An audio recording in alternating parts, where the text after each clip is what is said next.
A very good morning to you all. You're watching World News and I'm your host, Klaudia Czerwińska. The EU is pressing Ukraine to reverse its anti-corruption overhaul as protests sweep the country. Poland's incoming deputy prime minister warns that Kyiv's EU bid is at risk. Russia and Ukraine exchange over 2,000 prisoners in Istanbul, but civilians remain behind. It's time for World News here on TVP World, so let's continue.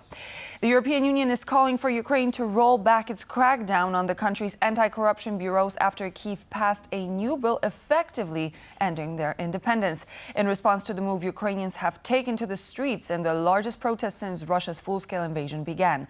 President Volodymyr Zelensky appears to be trying to calm the waters, promising to restore the office's independence, but has yet to provide further details. John Todd has more on this developing story. Concern in Kyiv sparks Ukraine's largest wartime protests. They're in response to a new law that brings two key independent anti-corruption agencies under state control. In an exclusive interview with TVP World, the European Commissioner for Enlargement, Marta Kos, called on President Zelensky to reverse the law. The message to the President and to the government is that I'm concerned because fighting corruption is one of the basics on the way to become an EU member. And it is a precondition that the state is having independent anti-corruption agencies. In this respect, I expect that we will go back to the independent agencies. Poland's Foreign Minister, Radosław Sikorski, who hosted KOS in Warsaw, was even more explicit. The fastest way for Ukraine to lose the support both of the EU and the member states and the publics in member states is to go back to the bad old days of corruption. As a corrupt country, Ukraine will not make it into the EU. The law grants the presidentially appointed Prosecutor General expanded authority over the National Anti-Corruption Bureau of Ukraine and the Specialized Anti-Corruption Prosecutor's Office. It followed arrests on Monday of two alleged Russian moles. The demonstrations are countrywide. Critics have accused Zelensky of a power grab that would delight Russia's leadership. Instability in Ukraine and rolling back reforms, rule of law and anti-corruption reforms, all that plays well for Russian narratives. And Kremlin is absolutely happy. I think they are applauding what is happening. European Commission President Ursula von der Leyen has conveyed her strong concern to Zelensky about the anti-corruption restrictions. According to officials, von der Leyen demanded an explanation from Kyiv. Zelensky met with the anti-corruption chiefs on Wednesday and later in the day attempted to address concerns. I will propose to Parliament a bill that will be a response which will ensure strength in the law enforcement system. There will be no Russian influence or interference in the activities of law enforcement agencies and, very importantly, all provisions for the independence of anti-corruption institutions will be included. Marta Kos also had a message for those who've taken to the streets in Ukraine. For the citizens of Ukraine, I would say I am your biggest supporter and I will stay your biggest supporter. And helping Ukraine becoming a member of the EU is the most important task I have as a commissioner for enlargement. John Todd for TVP World. Ukraine will not make it into the EU if it's a corrupt country, said Polish Foreign Minister Radosław Sikorski. In an exclusive interview with TVP World, Sikorski discussed Ukraine's recent changes to its anti-corruption agencies. His statement was echoed by the EU Commissioner for Enlargement, Marta Kos. The fastest way for Ukraine to lose the support both of the EU and the member states and the publics in member states is to go back to the bad old days of corruption. As a corrupt country, Ukraine will not make it into the EU. We have to be convinced that the authorities from top to bottom are determined to stamp out corruption. So as a neighbour of Ukraine, do you feel that the raids in this new bill are political overreach, or, as the authorities are saying, that there could be evidence to suggest there are Russian spies, Russian infiltration? I'm sure there are all kinds of shenanigans. We sympathize with Ukraine's resistance against Russian aggression, so it is up to President Zelensky to fix this. And Commissioner, I want to ask you the same question. Is this new bill political overreach, or have you seen evidence, have you seen suggestions that this claim, the suggestion that there's Russian infiltration could prove true? I don't know about the rationale why these steps have been made. I can only interpret together with my team in Brussels what we got. And what we got is that actually the independence of the agencies is now being threatened or has been abolished. So, but you know, in my opinion, the institutions itself are not enough. If you missed the interview, you can watch it again today at 9:15 a.m. CET or visit our YouTube channel and website tvpworld.com. In accordance with agreements made in Istanbul, Russia and Ukraine exchanged prisoners of war late Wednesday evening. Among those freed are servicemen of the Ukrainian Armed Forces, Border Guard, the National Guard, and members of the Ukrainian police. During the talks in Istanbul, both sides agreed to exchange 1,200 prisoners of war. Moscow also offered to transfer the remains of 3,000 Ukrainian soldiers. This marks the ninth stage of prisoner exchange between Moscow and Kyiv. Some of the soldiers released on Wednesday were captured during the defense of Mariupol and spent over 3 years in Russian captivity. The group of returnees also included soldiers who fought in the Donetsk, Zaporizhia, Luhansk, Kherson, Kharkiv, Sumy, Chernihiv regions of Ukraine. Prisoner of war exchanges and a future meeting between Zelensky and Putin were the main topics of yesterday's meeting between Russian and Ukrainian delegations in Istanbul. While both sides agreed to exchange prisoners, Ukrainian officials noted that civilians and children are not included in the agreement. Ukraine's Deputy Foreign Minister Serhiy Kristya said children and civilians were to be returned and not exchanged. A real ceasefire and end to all strikes on civilian infrastructure.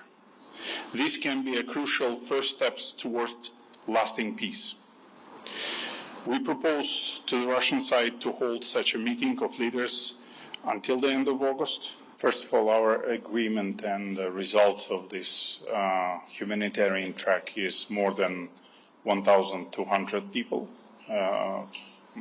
The exchanges will be done by our colleagues, and we will continue further our exchanges. We speak about the exchange of POWs. I'm not in the Russian official, I don't know the context, but we do not exchange children and we do not exchange civilians. We take them back. A Norwegian security guard at the U.S. Embassy in Oslo has been charged with spying for Russia and Iran. The man allegedly passed embassy floor plans, staff details, and security procedures to Russian and Iranian intelligence officers. The meetings between the alleged spy and operatives from Iran and Russia took place in Norway, Serbia, and Turkey. The Norwegian reportedly received 10,000 euros from Russia and nearly 100,000 euros in Bitcoin from Iran, which he then concealed using his family's bank accounts. According to the Norwegian police, the leaks posed an elevated risk to embassy staff and U.S. security interests. The alleged spy will stand trial and, if convicted, could face up to 20 years in prison.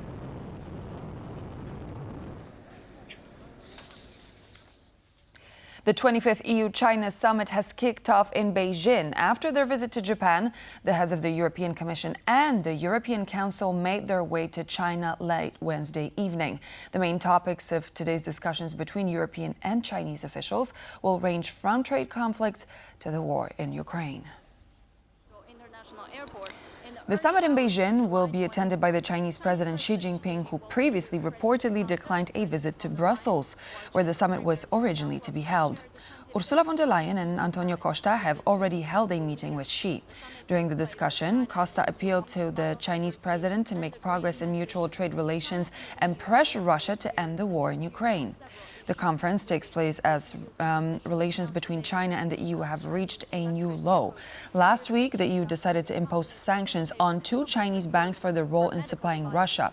Reports also surfaced that the Chinese Foreign Minister Wang Yi allegedly told EU Foreign Policy Chief Kaja Kallas that Beijing did not want to see Russia lose the war in Ukraine.